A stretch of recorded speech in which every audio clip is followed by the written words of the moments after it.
Every leader knows that a thriving organization depends on the energy, productivity, and commitment of its people. But few leaders are able to cultivate the employee engagement and performance needed for this level of success. What's the difference? Positive leadership practices. Welcome to the Positive Leadership Movement Podcast with your host, positive work culture expert, Alex Bratty. Ready to harness the power of positive leadership? Let's dive right in. Hello and welcome to episode 39 of the Positive Leadership Movement Podcast. I'm your host, Alex Bratty, and we are on a serious roll at the moment with amazing guests. And this week is no exception. This week, I'm talking with Dom Brightmon. He's an award-winning speaker and certified member with the John Maxwell team.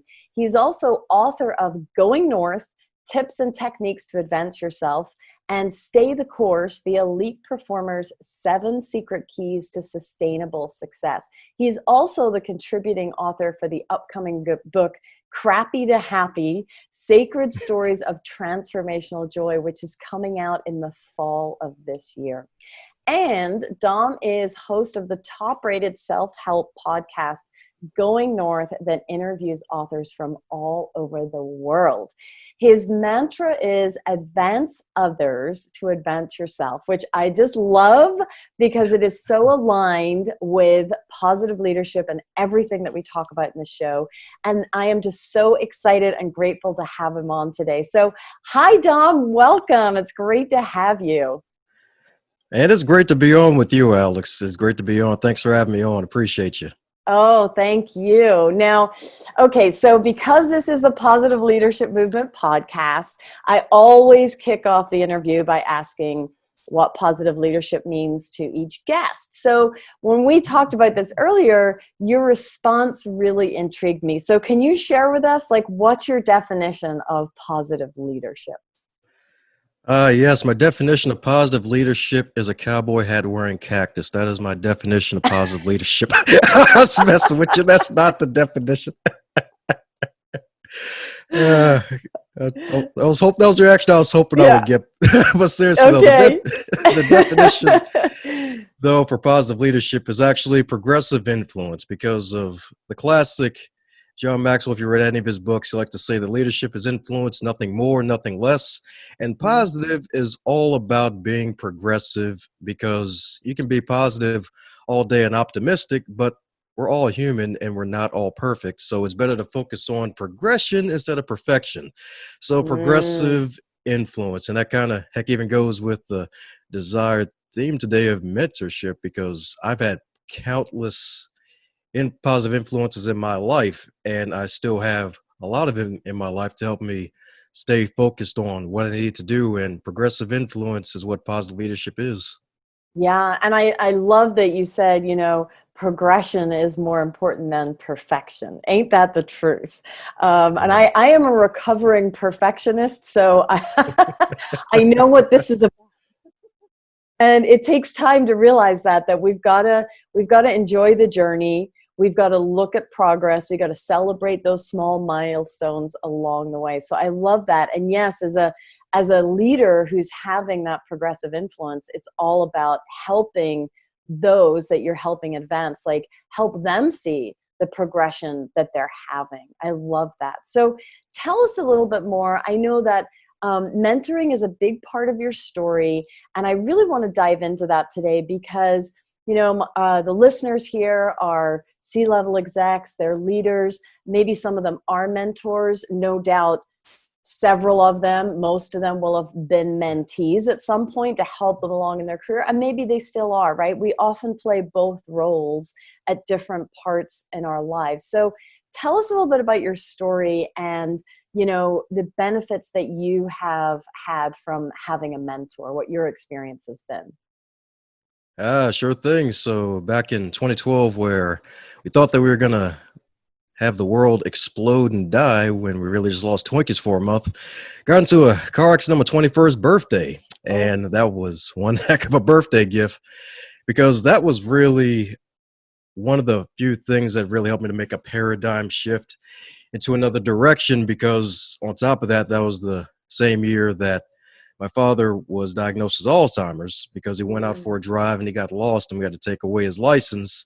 So being assistant caregiver, being a full-time college student at the time back then, while holding a part-time job at a local library, and my work was suffering at that time. And at that time, I wanted to pride myself on being a person that would keep his personal and his professional life separate, but in all reality, they're going to combine and stay together and stick together, kind of like peanut butter and jelly in America.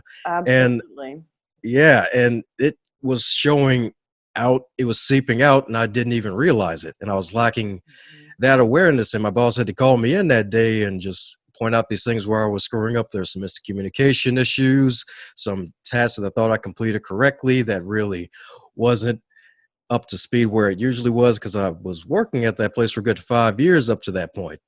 And she said I was going to be a leader for the new folks she was going to be hiring, because it was close to the new school year at the time and had 3 new hirees coming in. And if someone's been at a place for 5 years and they don't look like they're doing anything stupid, then they're going to come to you for advice and they're going to look to you for influence. So Right. yeah, so that basically led to me realizing, you know what, something has to change. Something has to change for the better.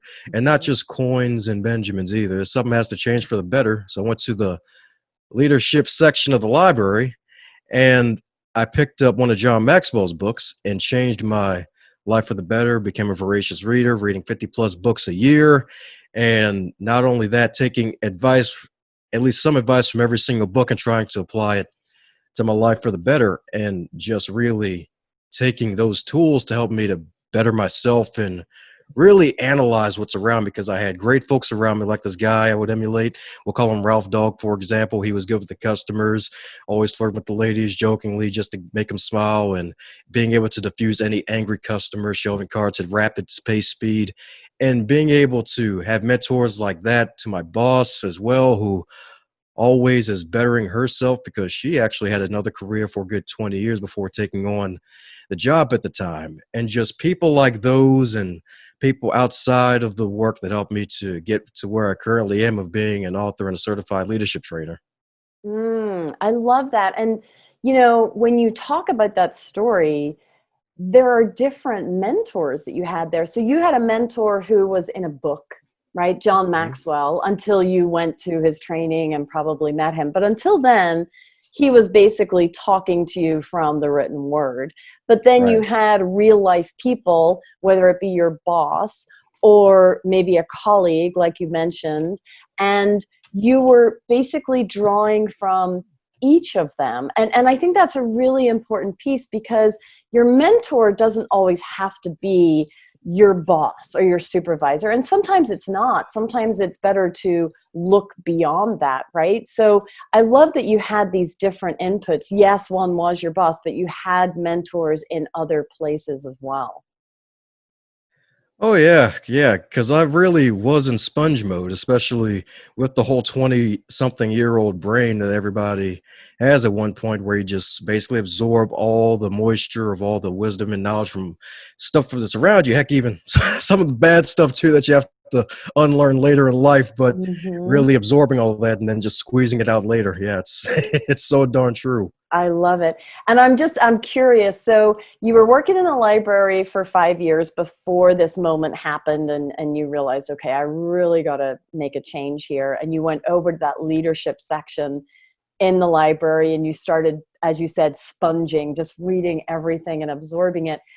When you were working in the library, were you reading before? I mean, were you as voracious a reader, or did that moment also sort of click there, and that started your whole progression on, you know, just learning and absorbing from books? Yeah, that's the funny thing about it, is that with classic school, grade school, K through 12th grade, they give you books that you don't want to read. And I was in that category where I read one book and fell asleep after the 2 pages in. So I wasn't much of a voracious reader before that, even working in the library for a couple of years. Now, granted, I did do some reading, like Japanese manga and cartoons like that, occasional Hmm.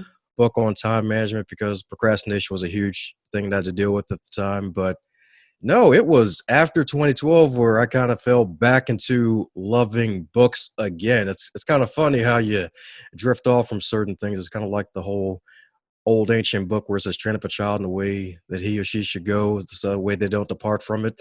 In a way, it's Yeah. like, yeah, you'll have the training and then they may drift from the training, but eventually life will make you go back to certain foundational principles where it's like, you know what?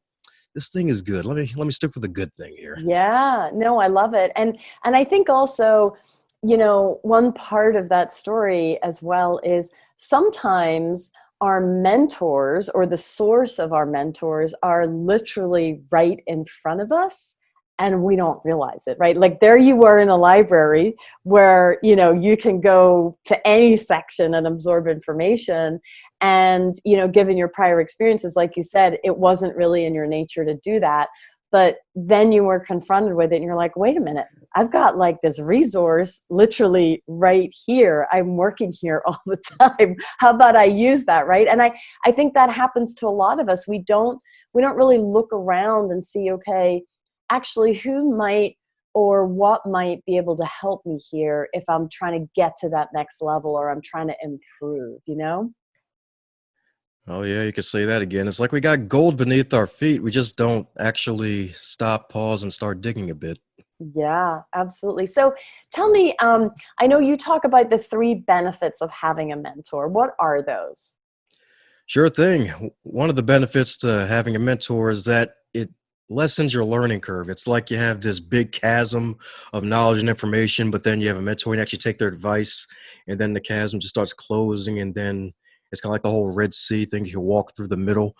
And that's one of the biggest benefits of having a mentor is that it helps you to learn a lot quicker and like even to fail correctly a lot quicker. Because if you Mhm. can take the advice of certain mentors, because like there was even one guy who was a Sunday school teacher of mine, and he actually was volunteering a lot in this church at the time and all these ministries and things like that.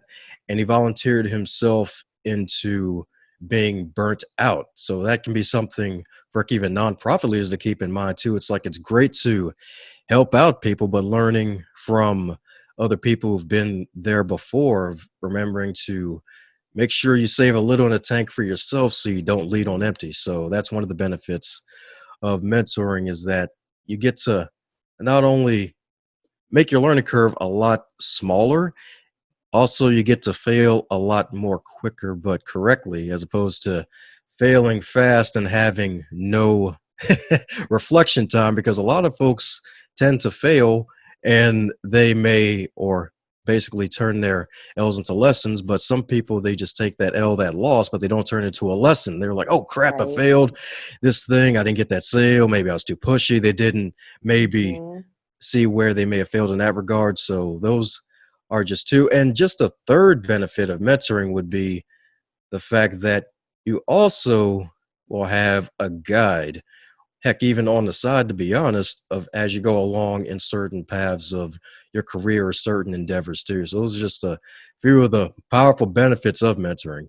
I love that. So just to summarize, it's you shorten the curve of learning, which ain't that the truth? I mean, look, we can all probably get somewhere in the end if we really put our mind to it and put in the effort. But boy, does it go a heck of a lot faster if you're actually, able to learn from someone who's been there, done that, and can really shorten, take out some of the curves in the road almost as if it were, right?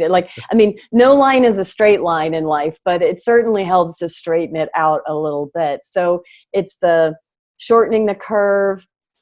It was having a guide, someone, like you said, who's been there, done that, who can really kind of, help you navigate on your path. And then the third one was failing faster and, as you said, correctly, right? So rather than just you fall on your face and then it takes you a while to get back up and you may not learn anything from it, it's, learn from it, get back in on the saddle. And I think also having a mentor helps us realize that failure is a compulsory part of a successful journey. Like it's a counterintuitive notion. A lot of us don't realize that, but once you start on any kind of journey, you're going to have failure. And if you let that set you back, then you're never going to get where you're going to go. And looking at it as just an opportunity for learning, as you said, is so powerful. And I think you're right. Like, mentors can really provide that perspective and help us get up faster and move forward in a more constructive way. I love that. I love that. So you also shared one of your mentors gave you a magic word that really had a big effect on you. So what is this magical word? Everybody always wants a magical fix, a magical word. So share it with us. Inspire us today, Dom. Sure thing. So for the magic word, it could be so magical. It's so magical. It's something that we use a lot, but that we don't use a lot. And the magic word is no. Yes, yes, yes. The magical word is no. And I think I know where you're going with this, but expand. Tell us your thought process on this and why saying no is so magical. Yeah, the reason why saying no is so magical, because I kind of ruined a little part of it earlier with my old Sunday school teacher, and the fact that even because funny enough, I had him in college, and he told me himself that that was the thing that he didn't know was the magic word of no, because he burnt himself out from serving so darn much that he burnt himself out. And heck, even one of my past podcast guests herself, she mentioned how to not say yes unthinkingly, because if you say yes unthinkingly without thinking about it, there's a positive aspect to it. Of course, it's like, yeah, you just the classic phrase of the entrepreneur where you jump off the cliff and then you build your parachute on the way down. Well, yeah, it could end in a good way, but there's also the other part of it where you say yes when you have this whole skyscraper of things to do, and you can't even get all of those things done. And you put that on top of that big skyscraper of things to do, and then you ruin your credibility. Funny enough, there was a position, funny enough, this past year, heck, even volunteering for Toastmasters International, there's this role called area director and overseeing a good 6 clubs in a certain area. I did the job before. A buddy of mine needed help. And I was like, okay, shoot, I'll do it again. And I said, yeah. And the bad part is I didn't do as a good job last year as opposed to 4 years ago, when I was basically a little wet behind the ears, a lot more hungry, and having not done the job before, and I didn't have as much on my plate. Well, funny enough, I feel like I may have had just as much on my plate, but I feel like even though I did with the whole caregiving piece and the full-time job piece, it was still the novice thinking. I still had the beginner's mind in a way. I still had an empty teacup, as opposed to last year where it's like, okay, I did the job before, I know what to do. I'll just go through this, go through the motions, and I'll get to recreate success. But that didn't happen. It just didn't happen, because what got me to that point back then isn't going to work the same way in the future. It's kind of similar to like if you're in a certain position for so long and you don't reinvent yourself a bit and try to at least get incrementally better at what you do, then you're just going to be living in the glory days. You'll be like a walking Al Bundy in a way, talking about your whole high school, 4 touchdowns at a game. It's so excuse the rest of your life. Right. Yeah. I mean, you make a great point. And I think the power of saying no and being able to say no is so important for leaders, because if you're a leader, you basically have a proven track record. And when people want stuff done, who do they come to? They come to people who have a proven track record. Oh, Dom will get it done. He's done it before and he knows what he's doing, and he's got all this other stuff going on. You want something done, you give it to a busy person, you give it to a leader, you give it to someone who has a reputation for, accomplishing things, right?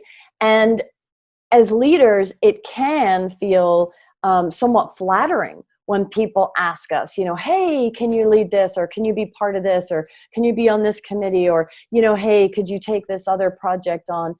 Because we know we're being asked because we're good at it, right? But if we say yes to everything, suddenly we're overwhelmed. We may get burned out, like your colleague, or we may just like drop the ball, or just not even know where our priorities are. Right? It even almost sounds as if, for your experience that you just shared, like 4 years ago, it was a really big priority for you. You were, as you said, wet behind the ears. You really wanted to make it work. And last year, you knew what to do, but maybe it just wasn't as high a priority because you had all these other things going on, and it was just kind of added to the plate. And you were like, yeah, I'll get to it, right? And so, as you said, like, even that can harm your reputation. So I totally agree. Like, learning to say no and recognizing the power in it, really crucial for any leader, no matter what position you're in. Amen to that. Yeah. And so tell me this, do you think that you can have more than one mentor? And is it important that everybody has a mentor, no matter what level they're at? I'd have to say yes, we can have multiple mentors, like with the story in the beginning of having both the books and the physical mentors there. And Mm-hmm. heck, even having mentors who've written books before that helped me to at least have a role model of what to go by when becoming an author myself. And that's just one aspect of my life. And everyone has multiple aspects of their life. There could be the physical mentor, like you have a personal trainer, the spiritual mentor, someone at your church or synagogue or whatever. And there could be a relationship mentor where it may not be romantic relationships, but just how to become a better networker, how to connect better with people, and just giving you advice on things like that. Connect even business mentors and folks that are a few steps ahead of you. Heck, even not too much of a quantum leap ahead of you, because if you get somebody who's a quantum leap ahead of you, they may be a little, that kind of goes back to the chasm thing where they're too far gone from what they were at your point. You probably need to get someone who's maybe a couple steps ahead of you as opposed to like 10 steps ahead of you. So that way they still have closer and more recent of a touch with where you are at right now, as opposed to where they were maybe a decade ago. And it's so true. You can have so many mentors. I still have quite a few mentors in my life, and heck, some of them may not even know that they are mentors. So yeah, you can have multiple mentors. Yeah. Yes. And that, I mean, what you just mentioned, some people might be mentors and not even realize it. Because I think this is where, sometimes we get tripped up. We think, oh, well, being a mentor and being a mentee, like, it's a very formal relationship and we have to, set the boundaries. And that is true. Certainly in a lot of organizations, there are formal mentorship programs and they are wonderful, but there can be mentoring in a very informal way as well.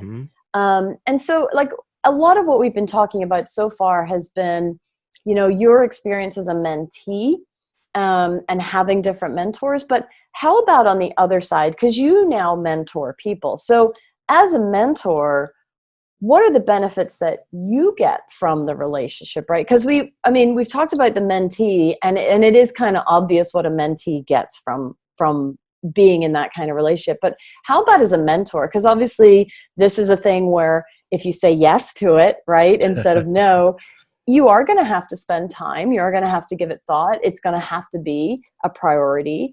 So what are the benefits for the mentor now that you've been on both sides of the equation? Oh yes, there's a lot of benefits to being a mentor because you get to learn twice. That's one of the first things that comes to mind, because heck, even a buddy of mine, she was a mastermind buddy at one point. She wanted to start a podcast of her own, and I was walking her through some editing software. And through the session, I learned of a feature in Adobe Audition I didn't know about at the time, and that helped me to become a better podcast editor. So that's one of the easiest ones, is that you get to learn something twice. Another thing is that you gain confidence, because that's one of the biggest things about being a mentor, especially if someone approaches you and you're open to it, then you'll gain more confidence, because it shows that it's like, wow, I'm actually good at this thing. Like, because sometimes, especially from positive leadership, you may be pouring so much water to keeping everybody else metaphorically hydrated. And you Mm-hmm. yourself, folks don't pour into you as much depending on the situation. And it may feel alone depending on what steps you take. Mm-hmm. And someone approaching you as a wanting you to be their mentor, it's a confidence booster. And when one good person sees something good in you, you can run for a lifetime. And Yeah. that's one other major thing of being a mentor. So gain the confidence, being able to learn something twice, and heck, also to become a better listener too, because if heck, Mm. even with the transformational piece of being a mentor, you get to see other people grow and become better. It's like they're already the planted tree in this forest here, and they want to become a bigger tree, and they're just giving them that water and heck, even a little fertilizer in the way, and they're getting those roots in, and you get to see them grow and expand and really be the best versions of themselves. And that's one of the greatest gifts that any mentor can receive, is a mentee that receives the information from a mentor and they run with it and they grow and expand, and heck, even then again inspire the mentor to keep pushing forward as a Yeah. result. Yeah, I love that. I mean, there's definitely a symbiotic relationship, right? Where both sides benefit. And what a great point. I mean, I love all those points, but in particular, someone coming to you and looking to you, whether it's informally or formally, for some mentorship, for some guidance, and kind of the boost that it gives to the mentor. Because, you know, we all kind of have a little bit of imposter syndrome going on. I don't care how far up the ladder you go. I don't Yep. care if you are at the top of a multinational company with thousands and thousands of employees and you're at the top of your game. Everyone has that little voice that pops up every now and then in their head saying, you're not good enough. Why do you have this position? I don't know if you're really qualified, right? And it's almost like the more successful you get, the more that voice plays. And so when someone comes to you looking for guidance, sometimes it can help us see who we are. Because Mm. oftentimes, I mean, and this goes back to what you said at the beginning, the focus on progress. We do, we have long careers, we do something for a long time. It just kind of becomes second nature to us. We don't really think much of it. But someone starting out in their career looks at that and goes, wow, look how many things that person has done. I could really learn from them. And as that leader, working with a mentee, it helps us remember, wow, I know more than I think I do. I don't even Yep. realize half the things that I've actually navigated and learned in my life, and how helpful me sharing this can be to someone else coming along. And as you said earlier, shorten the learning curve for them, pave the way for their success. And then, as you said, see their transformation. So I love that. Just love it. Now, here's the thing. Probably most of us have had an experience where maybe mentoring or being a mentee was not the most positive experience, right? Like not every mentoring relationship works out with, unicorns and butterflies and all the rest of it, right? Like some of them just don't work. So you actually have a list of questions that mentors and mentees should ask each other, right? Like if they're going to actually have a formal connection and sort of formalize the relationship. So can you share some of those with us today so that if listeners are thinking about either taking on a mentee or maybe looking for a mentor themselves, maybe it can share, give them a framework in which to kind of make sure they're selecting correctly and looking for a good match? Sure thing, sure thing. There's quite a few of them that you can ask, and especially from both perspectives. So as a mentee, one question you want to ask yourself when looking for a mentor is, are they living the life that I want to live? Or at least, are they having success at this thing that I want to also have success in? Because there may be times where you may want to go into management, and that was a aspiration for me at one point. And seeing managers in action, especially first time managers, where they come in and they get those nice quick wins, and you can see them growing in the job, and they're actually humble in the job. And that's not always the case in every organization. I already Mhm. know that much. Everybody knows that. But also seeing where they are. So asking yourself, do they have the success that I would also like to have for myself, at least a version of it for myself? Another question is also for, heck, even both the mentor and the mentee, and is how can I stay relevant? And this goes for both ways because one of my bosses at the time, she had that career for, get us around 15, 20 years before she got to the library field. She actually started off as a volunteer supervisor and rocket shipped all the way to the top of the department. And one of the questions she always asks herself, because she's up in her 60s, is how can I stay relevant? Because libraries in the 21st century, a lot of folks may think we're back in the 80s with the card catalogs Right. and the old ladies pushing carts around, when Yep. not really, not in a public library setting where it's a community hub, helping folks from cradle to the grave, to be honest, with baby story times all the way to folks looking for employment and senior citizens trying to get help with technology, especially nowadays, and heck, even during the whole COVID thing, being a Wi-Fi resource for those who don't have at-home Yeah. internet access. Mm-hmm. So, yeah, just asking also, how can I stay relevant? And another question that every mentor mentee can ask is, how can I be a blessing to both the mentor in my life as well as to others as a result of this relationship? And one of my mentors, funny enough, his name was Dr. Ray Charles, but not the musician, no. He wasn't one of the symbiotic mentors. Don't worry about it. Piano's not my forte. But he he asked me this question to ask myself, and that is, how can I? And you may be wondering, where's the rest of the question, guy? Dom, where's the rest of the question? Well, that is the question, how can I?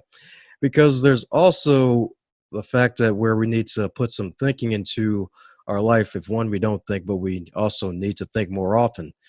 Because there's a point where some folks, especially sometimes I even see folks in their 50s, where they had this career for so long and they still don't know what they want to do. So making sure you have an idea of what you want to be and become, even before seeking out a mentor in anything, to be honest, because at the job, that's easy. It's like, all right, more money, and heck, you get to oversee people and all the other good stuff. And what the heck happened to my camera? Oh, is the camera still on?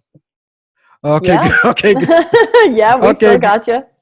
okay, good, because my darn laptop said camera off. I'm like, what the heck? But yeah, those are just a few of the questions. Maybe that's my laptop telling me to shut up a bit. Who knows? No, I mean, those are great questions. Especially, I love the how can I, because it reminds us that we are responsible for our journey and for our failure or success, right? And I think that's true whether you're on the mentor side or the mentee side, right? So if we're a mentee, we can't expect that our mentor is going to do stuff for us and somehow become, this like, unicorn of a person who's going to make everything magically happen. No, I mean, they're going to be a guide. They're going to help us, but ultimately it's up to us to take the action and to follow through. And likewise, if you're a mentor, again, it becomes how can I? So yeah, the mentee has to sort of, as it were, do the legwork. But as a mentor, it's not just about, oh, well, I'll just answer whatever questions they've got when we meet next week. And, that's it. I don't really put much thought into it. It's like, no, I need to think about, how can I really help develop this person? Like, what's the best way for me to guide them based on where they're at, where they want to go, my experience, my expertise, whatever you're drawing on there. So I really love the how can I, because it puts the personal responsibility back on both parties. Even though we're helping each other, we always have to be the driving force in our own lives, no matter what side of the equation you're on in that. Oh, yeah, amen to that. Amen to that. Because heck, folks got to do the work. You can't just expect your mentor to be a genie. Yes, exactly. I love it. I love it. So, Dom, I mean, you have shared such great information and really wonderful wisdom with us today. what if people want to get in touch with you more, whether it's to learn about mentoring, or I know that you work with a lot of authors. I mean, tell us a little bit about how they can connect with you further, where they can find you. And also, I think you have a special free offer to share with our listeners today, right? Left. I'm just messing with you, right? Have a free offer, of course, got a free magical offer. Well, before I get to that, just want to thank you again, Alex, for being amazing, having me on, and your awesome podcast and your awesome work right there, because you do some great stuff that folks need nowadays. And for those who want to keep in touch and learn more about the debonair Dom, who may not be so debonair with the technology acting strange, feel free to learn more about me on dombrightmon.com. And when you go there, I got a nice little free ebook called The 21 Lessons Learned from 2+ years of podcasting. That'll be helpful to anybody looking to start a podcast, or even continue on with their podcast, or even need little reminders, because I put a couple other tips that can be useful for just about anybody, and not just those who want to start or run a podcast as well. I love it. I'm going to go and download it myself, because you're on episode, I think you said 295 Apple shows, and I'm on episode 39. So I'm pretty sure that I can learn a thing or two from you. So Dom, you may end up being my informal podcast mentor. And going to need you to be the formal guest too. My goal is 1,000 authors, so need to have you on the show in the future. I would love that. That would be terrific.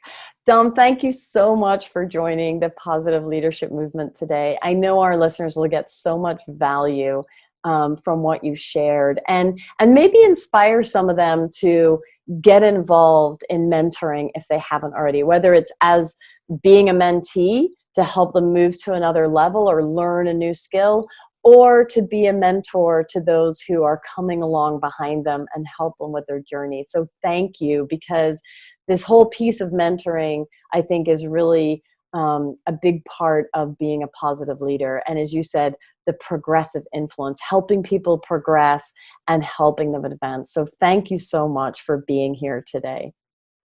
Woohoo! Woohoo, indeed.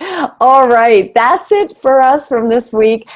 Thank you so much for joining me for another episode. If you have positive leadership stories to share, or questions about this week's topic, or anything you want to share related to mentoring, just send me a line at questions@positiveleadershipmovement.com. I always love to hear from you.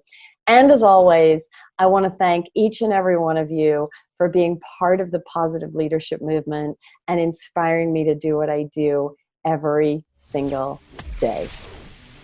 Make sure you subscribe to the show. If you like this episode, please rate and review. If you want to get more from Alex, check out Happiness at Work, where she provides leaders with a proven path to cultivate a positive work culture that increases performance, productivity, and profitability. Go to happinessatworknow.com. Join us next week and harness the power of positive leadership for your organization.